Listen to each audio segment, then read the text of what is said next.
My name is Scott McKenna, 36 years old. I work as a systems engineer. Due to certain circumstances, I changed jobs when I was 26. That being said, my profession hasn't changed. I'm still a systems engineer. I just escaped from the US, that's all. After graduating from college, I got a job at the IT company, which was my first choice. I think it was a promising start to my career. I was motivated about my work, my colleagues and superiors were kind, and it was a workplace with good communication. Yet, I quit the company without even waiting 3 years. To put it simply, the reason was a woman. Her name was Lucy Matthews, who was assigned to the same department as me when I joined as a newbie.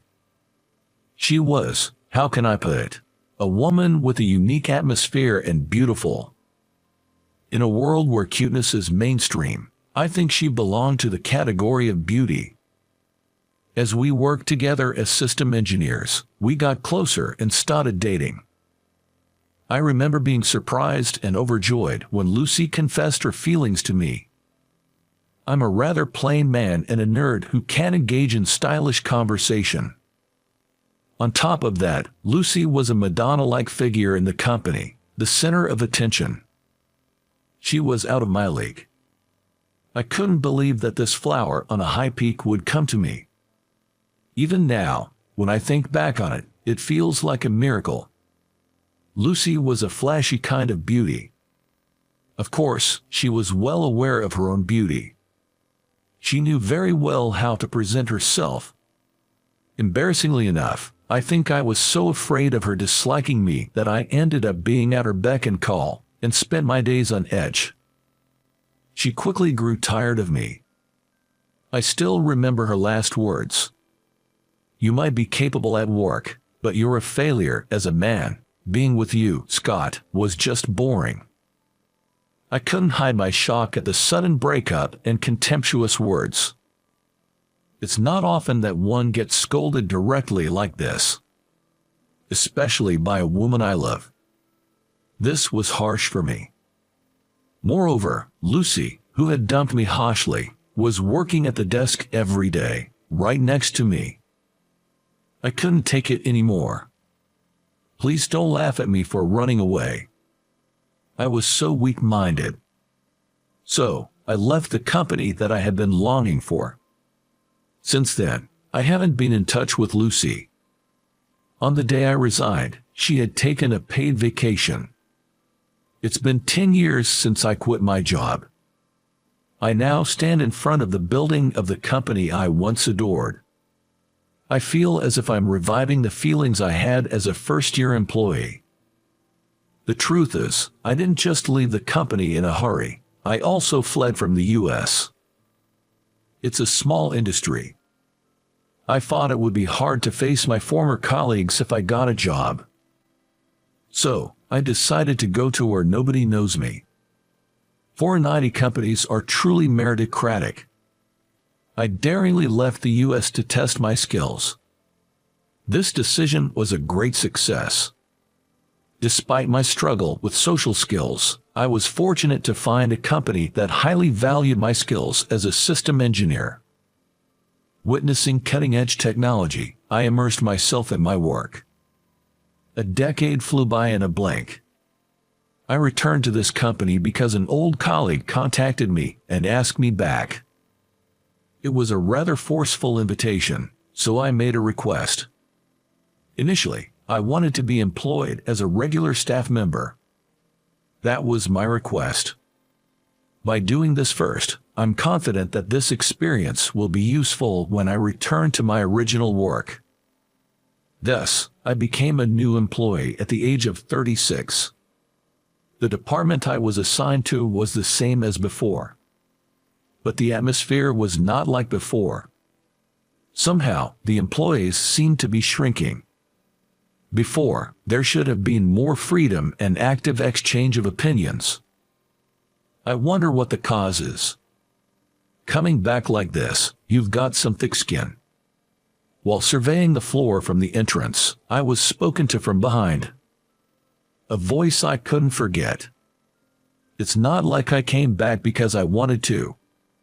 Lucy, listening to my reply, snorted discontentedly. She had the same floral perfume scent as before. Well, since you're a returnee, no matter who your former colleague is, no matter how old you are, you're a rookie here. You're at the very bottom. Don't forget that. Lucy, who said this arrogantly, had become a section manager.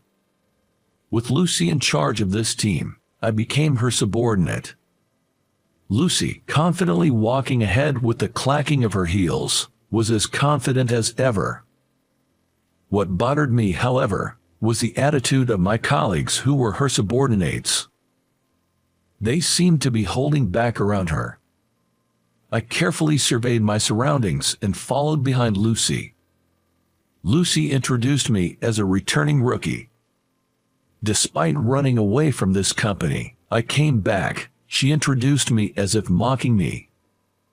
I'm Scott McKenna, nice to meet you. When I greeted, sparse applause broke out.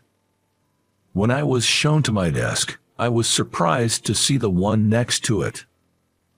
On the desk next to mine, there were 3 monitors, and in front of them, a small figure of a horse was displayed. Next to it was an eye massager and a shoulder-pounding stick. I could feel the strong presence. What? Is there something wrong with my desk? The one peering at me from below as she said this was a short, skinny girl. The inside of her wolf-cut hair was bleached white. The eyeliner around her eyes was flared like a cat's. Nice to meet you. I'm Emma Smith. Call me Emma. She stretched out her small right hand full of rings, and I shook it back. Her hand was as small as an elementary school student's. As soon as Emma took her seat, she put on white headphones.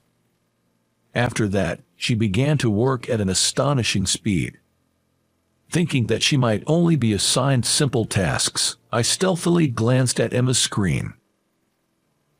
I let out a surprised voice involuntarily. What Emma was getting done at an incredible speed was not simple work. She's like solving intricate puzzles and codes with incredible speed. No doubt, the ace of this department is Emma. I'm certain of it. What's up? Interested in me? Emma, who I thought was only looking at her monitor, says this without changing her gaze. Get caught in the act of sneaking glances, I feel a bit guilty. You can look at me more openly if you want. She turns her face towards me and smiles. As she tells me this, with an upward glance and a smile, I can only respond with a huh and scratch my head. By all means, feel free to compliment me. Being told this so refreshingly feels, well, refreshing. The atmosphere in the office has changed, but everyone's skills haven't diminished. That gives me a sense of relief. That said, it seems that our boss Lucy might be responsible for this change in atmosphere. On my first day, as a system engineer, the task given to me was stapling documents. The only time I touched a computer was to check company emails. Lucy intentionally kept me away from computers. In other words, she only assigned me to do miscellaneous tasks. Newbies make the coffee in this office. Since you, Scott, are the most recent and lowest in rank, please take care of the chores. Oh, and also please make a lunch reservation for us. Saying that, Lucy left a stack of cards from restaurants at my desk. Seeing this, Emma gives a wry smile. She always does this to new people. If there's anything you don't understand, just ask me, okay? I've been through it too. Being encouraged by Emma, I can't help but smile wryly too. Being encouraged by a girl almost 10 years younger makes me feel like I've regressed to my pitiful past. Thanks, that helps. As I bow my head in thanks, she looks at me as if she's discovered a rare creature. What? Is there something wrong? I quickly check myself, wondering if I've spilled coffee on my shirt or something. I find nothing wrong. No, It's not that. It's rare to hear a grown man say he's grateful to a young girl. That is new for me. She quickly puts her headphones back on and gets back to work. I touch my cheek, worried that I might have appeared pathetic. A week has passed, and I still haven't been given any proper work. Lucy begins to pile up chores from other departments on my desk. It seems like the tasks within our department weren't enough. "Good morning, Mr. McKenna." Rubbing her sleepy eyes, Emma arrives at work just in time. She dumps her backpack on her desk and heads straight to the kitchen to make coffee. At that moment, I spot something under my desk. I pick it up and am taken aback. It's a flamboyantly pink and blue bikini top. I hurriedly look around. Luckily, it seems like no one has noticed. The mouth of Emma's backpack on her desk is carelessly left half open. It probably fell out of there. Even though I picked it up, I'm unsure of what to do next and start to act suspiciously. It would be best to sneak it back into the bag, but it would get complicated if Emma came back midway. Do you imagine things? As I'm wondering what to do, Emma's voice, tinged with a sigh, reaches my ears. Without thinking, I bolted up from my chair. Looking up at me with a teasing gaze was Emma. Her gaze made my heart flutter. I felt like I saw a feminine side to Emma, who usually doesn't show such traits. This was on the floor. In my flistered excuse, Emma brought her lips close to my ear once again. Reality is 100 times cuter than imagination. Finally, she let out a soft breath against my ear, and I slid off the chair. There was a sultry musk scent that was too strong for the morning. It was the scent of Emma's perfume. When sitting next to her, it's a cute and gentle scent, but at close range, it turns to a sexy scent. That change in the gap made my heart pound violently. Being teased by a girl 10 years younger, I felt my seniority melting away. "I'm going to a night pool with friends today. Thanks for picking this up for me." Emma extended her hand towards me, lost in thought. First, I handed her swimsuit back, then took her hand to get up. Isn't it dangerous for a young girl to go to a night pool dressed like that? It's not a good idea. Without thinking, I sounded like a worried father. Emma gave me a confused look before bursting into laughter. She said she had never even heard such a thing from her own parents and kept laughing. Embarrassed, I muttered, "Give me a break." "Okay, if you're worried, Mr. McKenna, I won't go, but in return, I expect a reward. I'll be looking forward to it." She pushed the swimsuit into the pocket of my suit, and Emma laughed. Now I can't go to the night pool. I was captivated by Emma, who was smiling mischievously like a naughty child. It was a shocking realization of what a truly charming little devil she was. After this day, Emma and I became considerably closer. Somehow, I felt like I was being rolled around in the palm of her hand. When Emma showed up for the dinner I invited her to instead of the night pool, I was breathless. She had a completely different atmosphere than at work. Her loosely tied-up hair had perfectly fallen strands, giving her a melancholy and sexy look. A black mini dress with Dr. Martens boots. Her lips, painted a cherry blossom color, gave off an innocent vibe, contrary to her attire. I was confused about who the real Emma was. I'm lucky to be invited to such a fancy restaurant. In a small voice matching the ambience of the restaurant, Emma murmured, "I have no idea what to order." She laughed helplessly, and I found myself chuckling too. "Do you have any food allergies or dislikes?" When I asked, she answered like an honors student, "No, I don't." She seemed a bit overwhelmed by the ambience of the restaurant and appeared nervous. It made me realize that at 26, she could still have endearing, innocent moments. When I finished ordering, Emma was unusually looking at me with eyes full of admiration. "What is it?" "McKenna, you can speak French. That's impressive." I seemed to surprise her when I spoke a bit of French with the chef. As we dined, I told Emma about my experiences working in various places abroad. Emma quickly fired off a barrage of questions, causing us both to repeatedly pause our meal. I was happy she was so interested, so I shared things I'd never told anyone before. At every new revelation, Emma either laughed and clapped her hands or seemed taken aback. "Feels like I'm doing all the talking. Let me hear about you, Ms. Smith." I had just made that remark when she told me to call her Emma. "If you don't call me that, I won't respond," she said, peering into my eyes. Swallowing nervously, I cautiously called her Emma. "Yes, Scott." With a smile and a tilt of her head, she responded, almost knocking me off my feet. "I don't know what to do. I can't win against this girl." That was the lesson I learned that night. "Looks like you're smitten with a young girl, isn't it?" One day, Lucy, whom I crossed paths with in the hallway, stopped and said out loud for everyone to hear. Hearing Lucy's voice, the surrounding employees started whispering and glancing my way. "Weren't you infatuated with me before? Changed your tastes now, have you, into younger women?" Lucy's teasing tone slightly ticked me off. I was surprised, too. "I thought you'd be long married and retired by now. That's why I returned to this company. I didn't expect you to be still on the market." At my words, Lucy's face turned bright red. The whispers around us grew louder. Lucy had already started spreading stories of my past among my colleagues. I had once come across her animatedly sharing stories of how I used to be head over heels for her.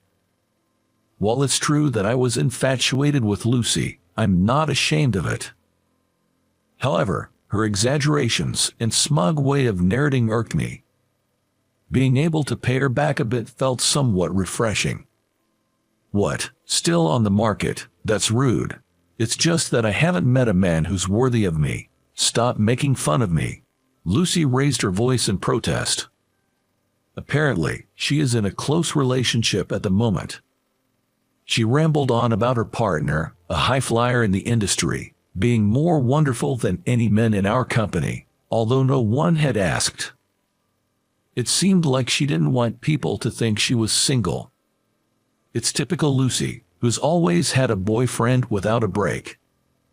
There's no doubt she has someone now. But when it comes to marriage, men look at different aspects of a woman. Whether living together would be enjoyable or tiresome. In other words, while Lucy is popular but not married, she's great as a girlfriend, but not suitable for marriage. The current situation demonstrates that clearly. Well, that's the thing. Don't compare me with someone who can only handle young girls.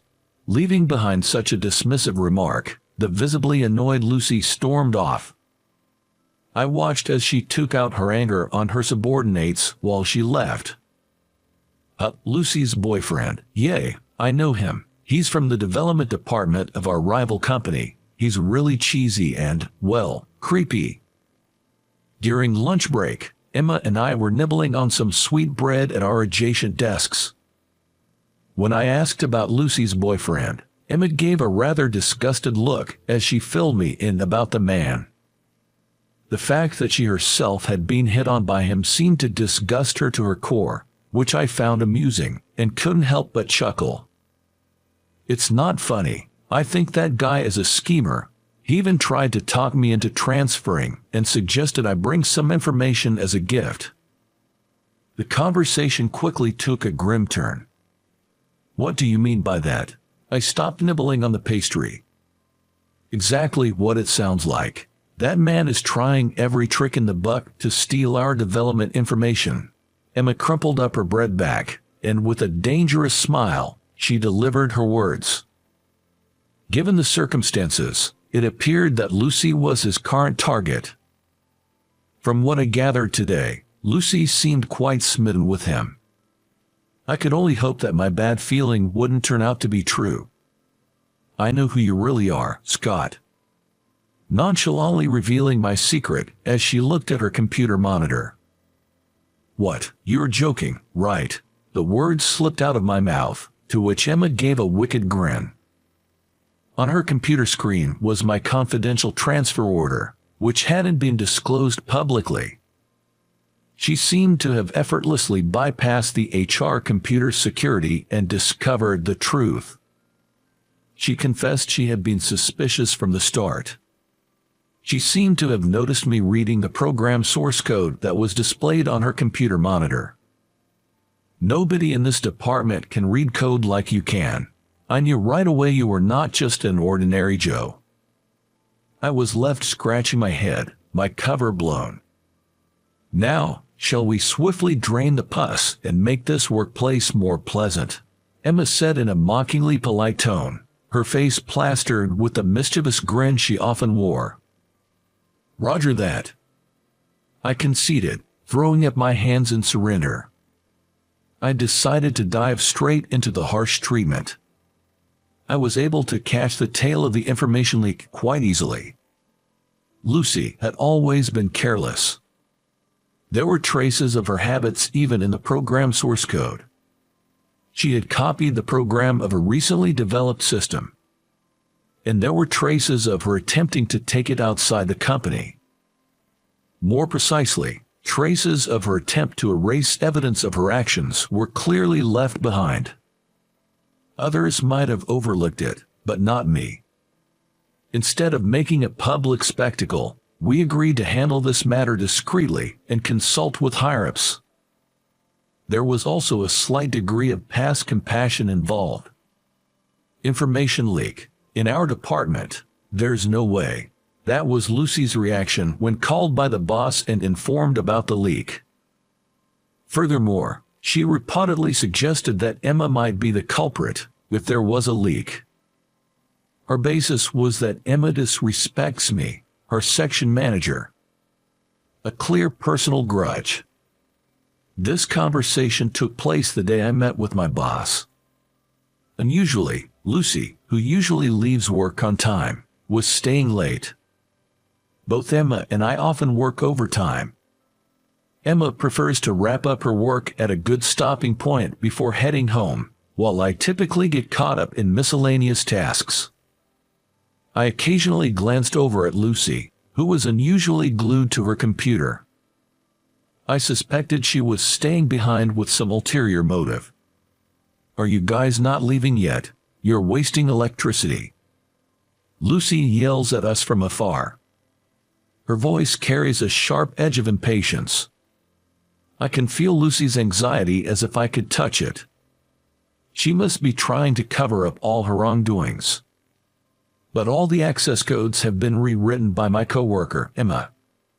Someone else might have been able to crack it, but breaking through a system that Emma has constructed is impossible for Lucy. Even from our seats, we can hear Lucy's sking.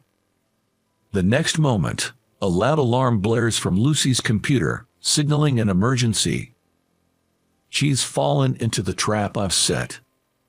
Upon hearing the noise, the security guard rushes into the floor. Employees who have been working overtime in other departments also gather around. I didn't do anything. It just started going off by itself. It's a bug, a bug. Who the hell programmed this? Lucy stands up, pointing at her computer. The alarm continues. Then, Emma steps smoothly to the computer and silences the alarm in an instant. As soon as the noise stops, Lucy's face relaxes. And in the next moment, she points at Emma and starts yelling. This is your doing. You're the one who leaked the information too, aren't you? You set up this trap because you didn't want me investigating you. Lucy doesn't get to finish her sentence. Because the boss showed himself among the gawkers. Lucy, this isn't a good look. You are the main culprit behind the data leak, aren't you? Falling into this trap is proof of that. The boss explains to Lucy that all the evidence was gathered in my internal investigation. Lucy, shocked, looks at me. "You're lying. Scott doesn't have these skills. What could a good-for-nothing errand boy do?" Lucy glares at me, then rounds on the boss. The boss sighs in exasperation. "Scott, I'm glad we followed your plan. I never expected to catch such a big fish." Lucy looks at me, dumbfounded, as the boss speaks to me amicably. She clearly hadn't expected that I was working with the boss. "Scott is a talent we invited to our company as a supervisor. He's my right-hand man, whom I brought in from England." At the boss's words, Lucy is stunned into silence. "We'll notify you of your punishment later. For now, go home and refrain from work until we get in touch." Upon hearing the boss's words, Lucy collapses on the spot. Later, Lucy gets transferred to a small branch office in Nebraska. I end up taking over Lucy's position. Emma complained about her desk being moved away from mine, but there's nothing that can be done about that. Although the ending left a sour taste in our mouths, the atmosphere at work changed completely. I think it's getting closer to how it was when I was around. A workplace with a good flow of communication, where lively and candid exchanges of opinion are possible, and performance quickly starts to improve. Everyone on the floor acknowledges that Emma is contributing to this change. I think we can continue to work together like this forever. That's what I was leisurely thinking. But Emma isn't someone who would settle here. A year later, she receives an offer to study abroad in Japan. Bring home the latest technology and information. That is her mission. The company is covering all the expenses for her study abroad. She had absolutely no reason to refuse. When this conversation came up, I was shaken. We never openly acknowledged it, but we consider each other as lovers. I lack the capacity to cheerfully wave goodbye as my irreplaceable partner sets off across the sea. How can I make her stay? That's all I could think about.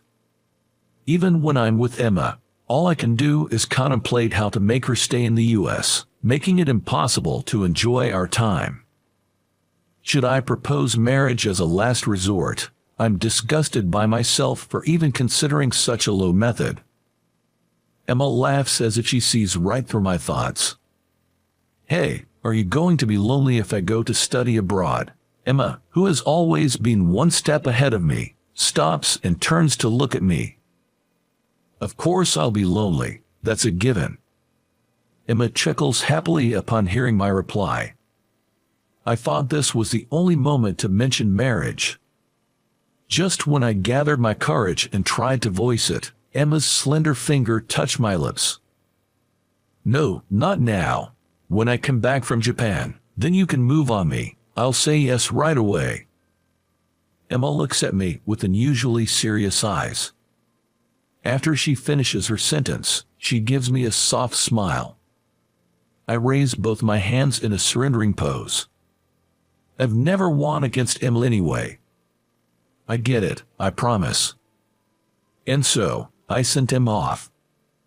4 years later, I'm waiting for Emma at JFK Airport. It's not like me, but I've prepared a bouquet of flowers. I've had my opening line decided since 4 years ago. "Welcome back. Will you marry me?" My heart feels like it's about to leap out of my mouth. The electronic display announces the arrival of Emma's flight. It's only a little longer. In a little while, a new chapter of our story will begin. Of course, the ending is planned to be a happy one. How did you find today's story? Your subscription and likes will be an encouragement for my content creation. I look forward to your comments. See you in the next video.